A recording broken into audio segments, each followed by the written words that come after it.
استشعر المعنى وصور بصوتك وحالتك أيضا بالباب.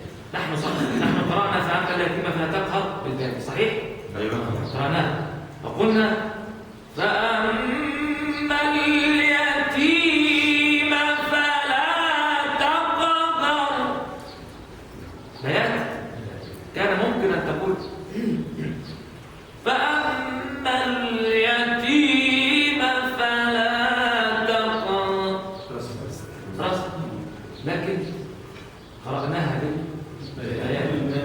إذا أستطيع أن أقرأ بمقام واحد سورة مليئة بالمعاني. كيف؟